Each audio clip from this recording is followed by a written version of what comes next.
You look like you're very happy when you do this work. Oh, I love it. Do It's you the best. really? Yeah. This is the You have, best. well, you have a great smile. Thank you. Yeah. It's a long form podcast, and you can cut it into so many different multiple clips, because if people don't have an hour or 2 hours to listen to it, they get that 3 minutes, they get that 1 minute, they come back later on. Okay. This is like the perfect medium, I think, for today's world, which is, I think, undiscovered, really. Okay, I like that. Yeah. Am I missing something, Rhonda? Is there something I'm not doing at this point? I think we need to get you on a podcast. Oh, well. You know who started talking to me about that was Marquis. Oh, yeah. Yeah, for sure. Yeah. 1, 2, I see meters moving and lines jumping and stuff. Cool. Okay. So I go right into it. All right. I love it. 7 Grammys, 100 million album sales. Is there a moment that you realized Earth, Wind & Fire was more than just a band? I kind of got that feeling when we played the California Jam in 1974, I believe it was, at Ontario Motor Speedway. It was us and a bunch of other acts. It was us and Emerson, Lake and Palmer and Black Oak, Arkansas and Seals and Crofts, and we were the only black act on there. But I started to get a sense, because that was like 300,000 people. I was like, maybe there's something here. And we just kept going after that, and things kept happening, and here I am 55 years later, still in it somehow. Was that a performance you guys knew was going to be a big, eye-opening thing for yourselves? Yeah, I think so. I think we understood the magnitude of what we were about to do, and we knew it was being televised and or recorded. So we perfectly understood the mission. And we came ready, man. We were rehearsed and dressed to the T, and we were ready to go. What did the hour up to a performance like that look like? Well, really, you're thinking about what you have to go out and do, really, you know. And I guess everybody's got their little pre-show rituals, you know. I just kind of walk around and talk to myself. Are you doing warm-ups? But seriously, everybody has some stuff they do. And but an hour before that performance, we were just kind of like, okay, let's go, let's get ready. Here we go. We're gonna do this. You know, it was because it was an important performance, so we understood that, and there you go. They included that in the new Earth, Wind & Fire documentary. So when you're watching something like that back, does it unlock memories between you, Maurice, the band? Well, yeah, of course it does, because what you're seeing there, you're seeing Earth, Wind in its very embryonic stages. And that's where that whole performance thing started to peak out, you know, and to get us into that whole giant production thing that we would wind up doing, you know. So, yeah, that was a very revealing performance, because we kind of knew we were on to something. Could we keep doing it? Could we be consistent at it? That was the question. When you guys get off stage, what's the chatter amongst everybody like? Normally, we'll look at each other and say, good show. That's simple. Good show. Oh, man, the solo you played, oh, man, killer. And that's all the time. We are, you know, we're always supporting each other. So if somebody plays some hip stuff, you got to tell them. You got to let them know, you know. I do that all the time to Myron, our MD, Myron McKinley. Excellent keyboardist. Killer. And he's always playing some stuff. He's got this little interlude thing he does right before Fantasy. And it's really cool. And the sounds he's getting out of his synthesizers. And I always tell him, keep doing that. That's happening. But yeah, you know, it's about being supportive. The documentary comes out. Your memoir comes out. We didn't plan that. Just happened to be. Man, because look, we were talking with the publisher. I'm speaking to my manager over here. With the publisher, and they just said, okay, the release date is going to be May 28th, whatever it was, next year. We were like, okay. We were still working on the documentary. I mean, Questlove was still doing, you know, some post-production type stuff. So we had no idea that we were going to be in the Tribeca Film Festival. And it just worked out so perfectly, you know. So a double header. Like I said, you know, if you need gaps filled in, read my book. You know. What I love about that is that now you're taking this trip down memory lane. Yes. And you have to put pen to paper about the highs and the lows. Yes. What would you say was the hardest chapter for you to write about? That's a very good question. Probably the hardest chapter was when we had the breakup. Reliving that whole thing and the way that was done, which is my main complaint in the book. I'm not complaining about him doing it. I'm complaining about the way he did it, So that was the hardest chapter to kind of write about and relive, because that took me on a whole nother path. Because by then I had a family coming on. I had to, get some stuff figured out quickly, I might add, so.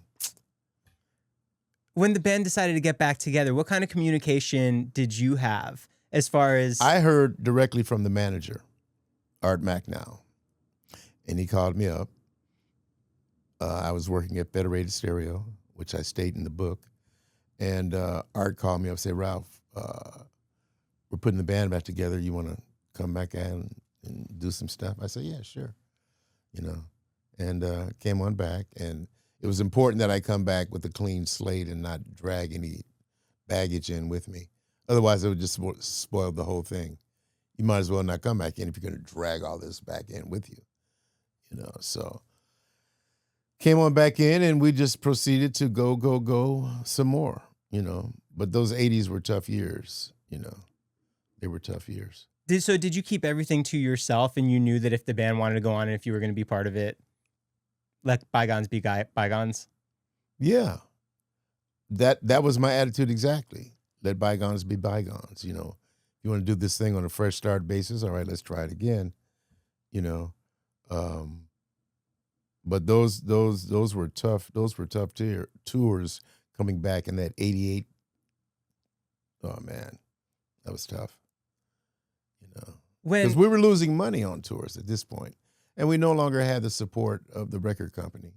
So you just can't take off for 6 years and then jump back in the game and expect everything to be like it was when you left. No. It's not how it works, so. In those days when you did take that time off, was the fandom still following you guys, or had everything moved on? Because you don't have social media back then where people can keep up. And we kept in touch. Some of us kept in touch. I mean, the fans and the band relationship. Well, no, because like you said, there was no social media, so how did they know what even happened to us? Because there was no official statement. Right. They didn't, all they knew was whatever they were hearing on the radio was the current stuff, but they didn't know really what had gone on, which is, revealed in the book. So when the band does come back together, does it feel like No Time took off? Because in the book, you mentioned how you guys got to live life, and that brings in a whole new perspective of how you guys are writing together and playing together. So your question is, how does it feel when you guys come back together? Does it feel as if no time passed?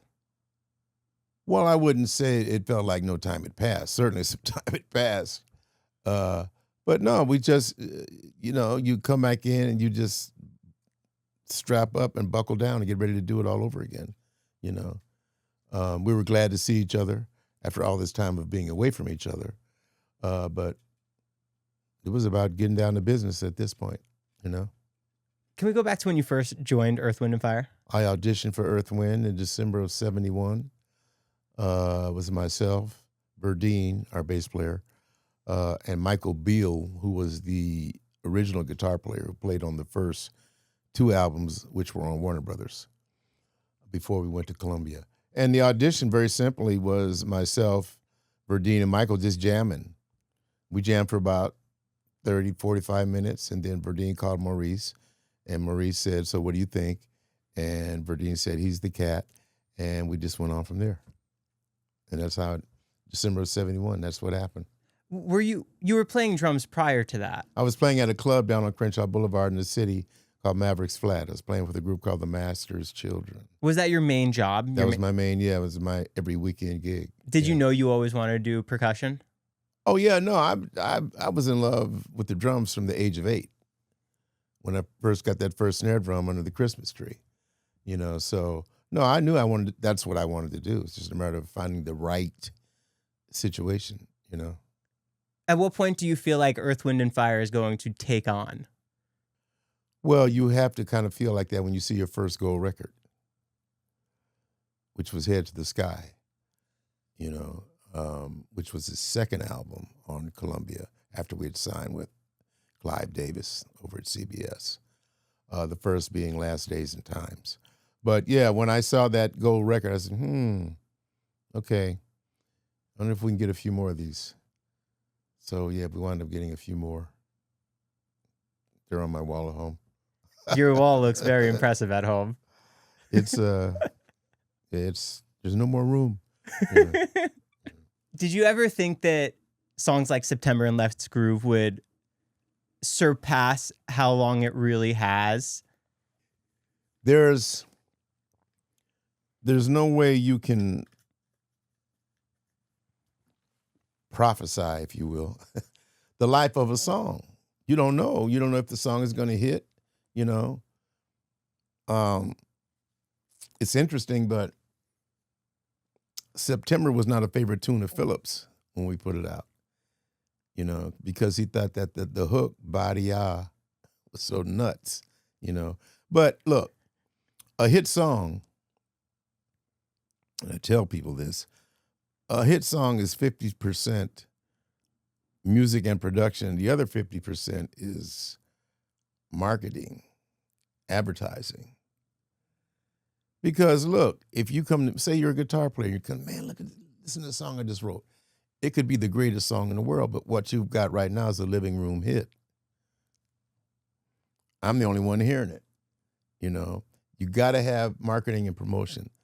I mean, and record companies spend millions of dollars every year, make sure their artists are all the way out front. Take a Sabrina Carpenter. Come on. Hitsville. All day long. What was the best marketing that you guys did in the 70s and 80s? Would you consider it the live performance? The best marketing on our records was probably behind Gratitude, which was the live album, and All in All, and That's the Way of the World. Those would be my top three picks. Why is that the best marketing? Because of the success of the records, and those records are still talked about and still being played today. So apparently they made some kind of impact.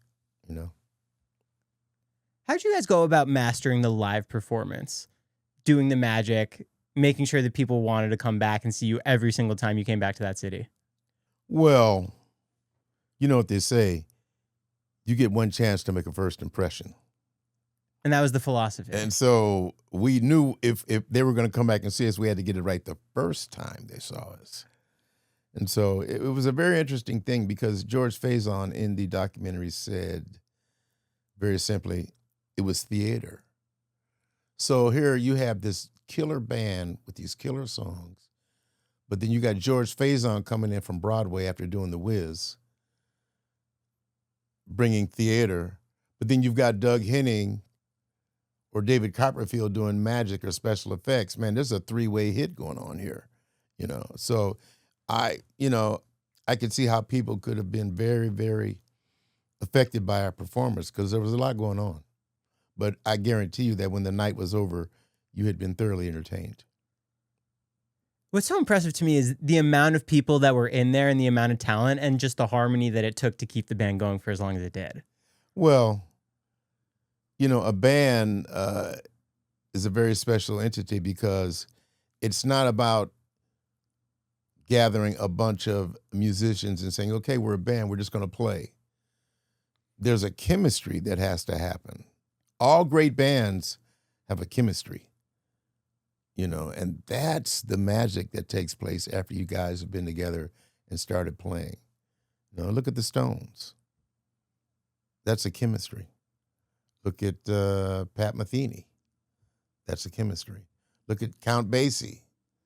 That's a chemistry, and that's what you go for when you're trying to put a band together, that special chemistry. And then you can go out there night after night after night and be super duper consistent if the chemistry is in place. If the chemistry is not in place, you're going to have some off nights. It's like having a bad spark plug in an 8-cylinder engine if you're into cars. How often are you guys rehearsing? Back in the day, man, we would rehearse every day if we weren't on the road. Make sure everything was Yes, tight. absolutely. Yeah. For the wardrobe and the choreography, was that something that everybody was on board for, realizing that this is how you can help stand out? Absolutely. In our really dressed up days, we were using Bill Witten for wardrobe, and he really had us laid out, But Maurice found him, and man, he caught right on to the vibe, that we were trying to present, which was, in a sense, from a color palette, kind of an Afrocentric kind of thing, So yeah, the wardrobe stuff, all of that, man, all that, getting that preparation together, it took a lot. It took a lot to get that ready. But somehow, we pulled it together. What do you think the documentary got the most accurate? Maurice's personality. Very simply. I think it was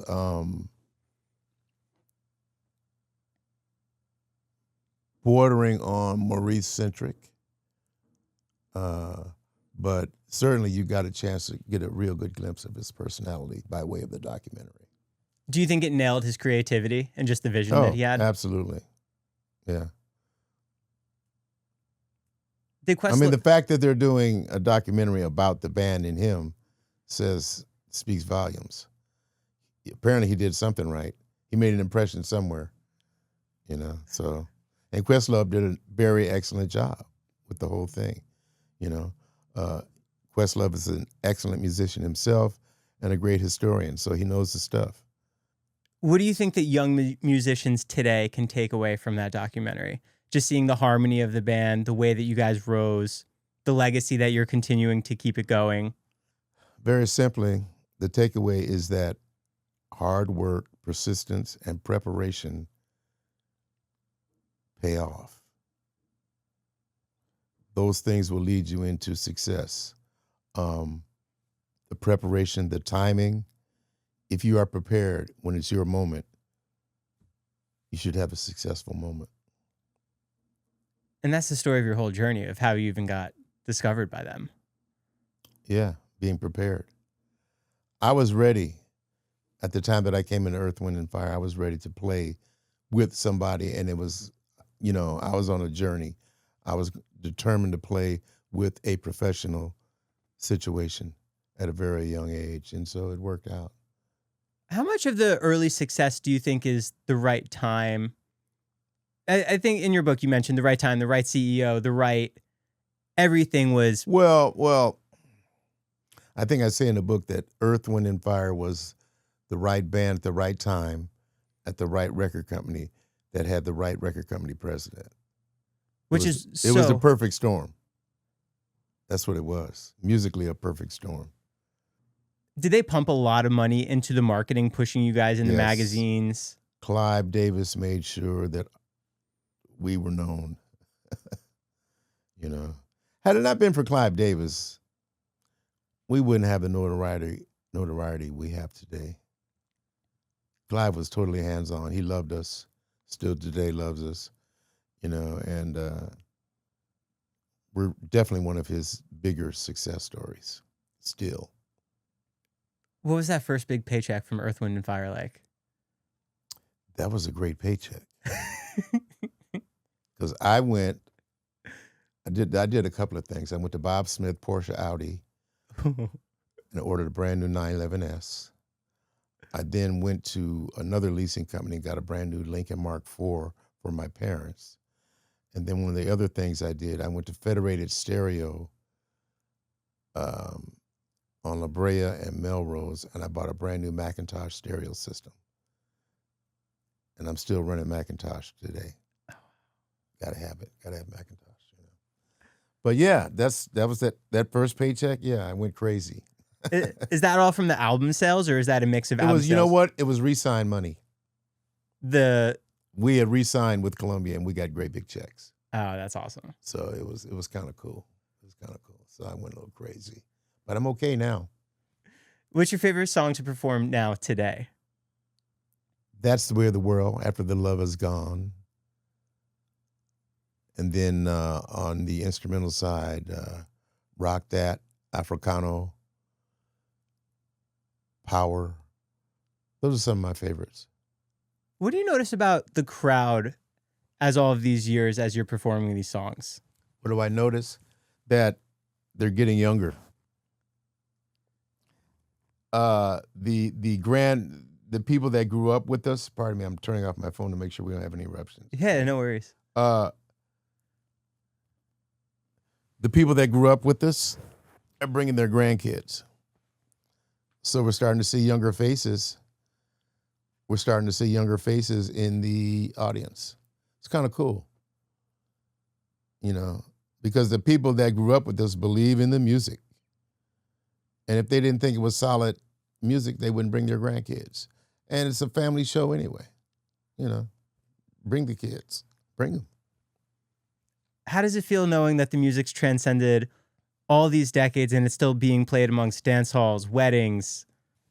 It kind of lets me know I made the right decision in becoming a part of Earth, Wind, and Fire. It's good to know that something you're a part of has had a major influence on the artistic and cultural fabric of the world. When you released those albums, was it an immediate success, immediate hit response from the fandom? Absolutely. Because they had already been primed. See, once again, getting back to your marketing team at the label, they're letting the fans know, hey, this is coming. In 30 days, the new Earth, you know, that's the kind of stuff you do to get them ready. Doing late night. Yeah, all of it, whatever it takes to make it happen. Yeah. What was the tour bus situation like? Well, our tour buses are really cool. There's only like 6 of us on one bus. Actually 5. Myself, Radine, Phillip, and management assistant. And then we have 2 other buses for the band. So it's cool. It's very late, man. You know, bunks and kitchens and all the cool stuff a tour bus should have. Are you in a bunk? Yeah. Yeah. Oh, yeah. No, yeah, absolutely. Was that the same touring situation even in the 70s and the 80s? You guys had the bus? No, not that. No buses back then. What was that? We were just traveling. Back in the early days, we were traveling by station wagon.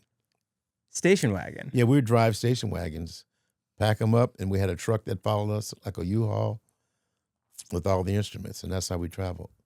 A lot of artists today have to deal with like robberies or their van catches on fire. Yeah, no, we never had anything like that. No issues like that? Not like that, no. Oh, wow. Although we were playing a gig one time. Matter of fact, it was our first gig up north. And it was in Oakland. And we were in the restroom getting dressed. And this guy walks in to use the restroom, and he's carrying a hi-hat stand. So he goes in the stall, uses the restroom, comes back out with the hi-hat stand, and leaves. We go up to do our set. My hi-hat stand is missing. He stole it. I'm like, wow, what a drag. You saw it one last time. Yeah, I saw it one last time in the restroom. You know, so, but no, nothing super crazy ever happened with us. You know. Are drum companies sending you kits and endorsements trying to You get get to the point where yes. At what point was that for you in your career? Oh, that started happening in the 70s, like mid-70s. You start getting approached by companies. Today, I proudly play DW drums and Paiste cymbals. You know, My first drum kit was a Ludwig. my first real drum kit was a Ludwig, super classic, Ooh. silver sparkle. Yeah. That was because I used to carry a Ludwig catalog with me in junior high school. Just look at it every day. Wow, I'm gonna get that drum set. And, Wow. you know, so yeah, finally pulled it off. What's your favorite part about being a drummer? Would you say it's the live show, the recording, the creating the music for what you want the song to be? Because it needs to be musical, but it can't be too much to where people can't dance to it. Actually, my favorite part about drumming is being able to teach it. I love to teach. So it's not so much about playing. Yeah, I enjoy being on stage and performing and all that. That's cool. But I really enjoy teaching, taking on students and trying to get them moving in the right direction. How'd you find the balance of keeping what you want to do musically without it being not radio friendly? You just have to rely on that internal barometer to tell you when you're losing your mind or if you're in the safe zone. That's really, because you don't want to, what you don't want to do? You don't want to edit your creativity. Just go for it. Everything that you throw against the wall is not going to stick.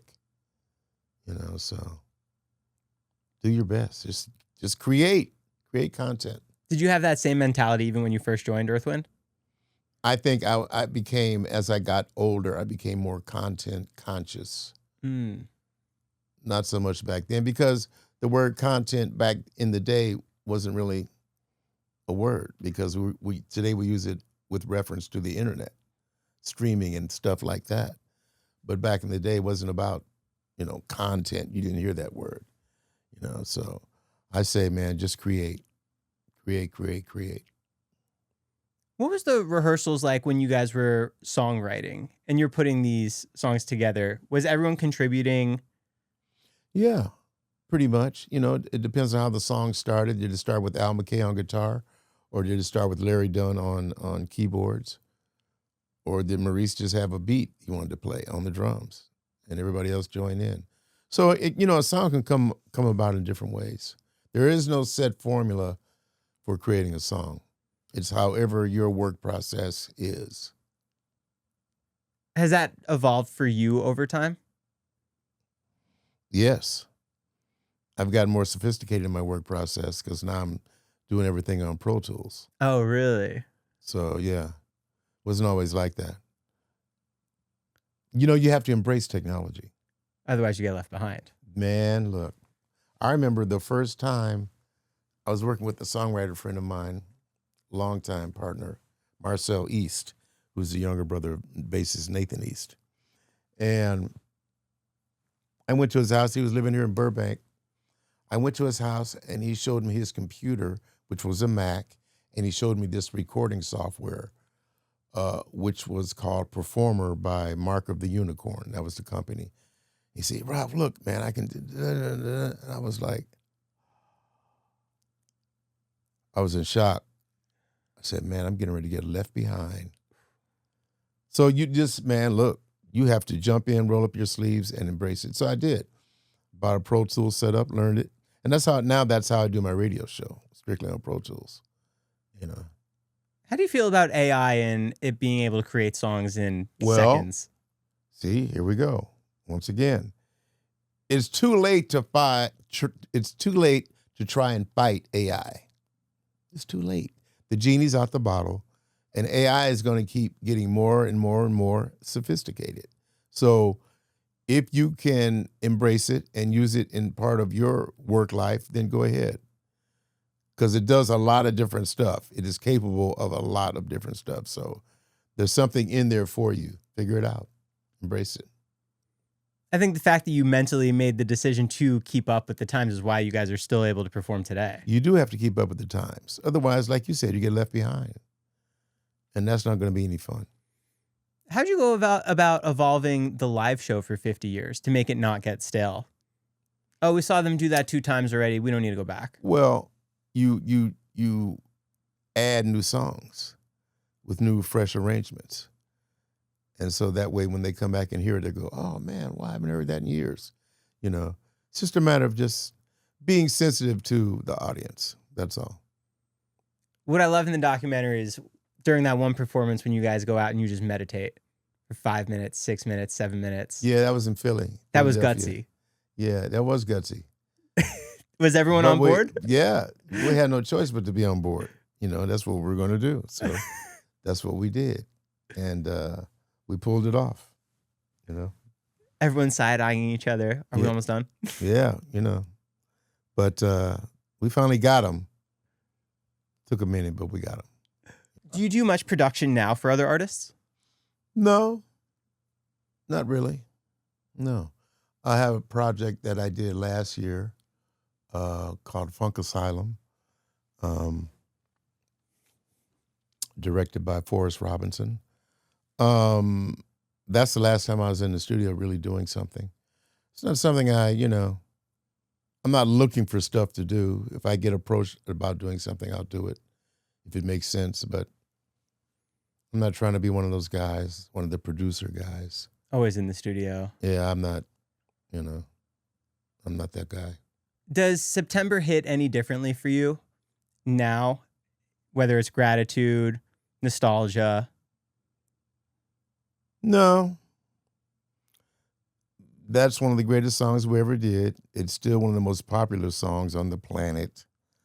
And no, it doesn't hit any differently. We close the show every night with September. I tell people, if you walk in on the show and you hear September, you're late. Very late. Very late, So, no, every night we close with September. How is it for you to leave the drum set and step up into the front of the stage and start singing? The transition itself wasn't bad at all. I had no fear about coming out front. I got out front by way of George Faison once again. We were filming our scene in Sgt. Pepper's Lonely Hearts Club Band, and we had covered Got to Get You Into My Life. And so George is looking at me back on the drums. We had two drummers at the time. The other drummer was Freddie White. He says, "Ralph, come here. Grab this microphone, stand here next to Maurice and sing." The transition coming off the drums wasn't bad at all. It was really waking up my vocal cords. And so Maurice made sure I did that. He made sure I had vocal lessons. So, but in terms of, I never had any fear about being out front. It didn't matter to me. Whether it was behind the percussion set or not? No, didn't matter. Were you singing prior to that too? Not really. No. It's just one of those things that just kind of lay dormant until it was time to call upon it, If you could sit down with the younger version of Ralph today, what would you tell him about his entire musical career? I would say, look, buckle up. There's going to be peaks. There's going to be valleys. Get ready. But in the end, know that you will be just fine because of your faith and your resiliency. That's incredible. That's all you're going to get. Ralph, this has been awesome. Thanks so much for coming by. Thank you. Thank you for having me. Rhythm Fire is going to be linked down below. Audiobook, physical copies as well. Go check it out. Thank you. Thank you so much. Enjoyed it. I really enjoyed it. This is good. Love the setup. It's a nice setup. Thank you. Yeah. Cool. That was awesome. All right.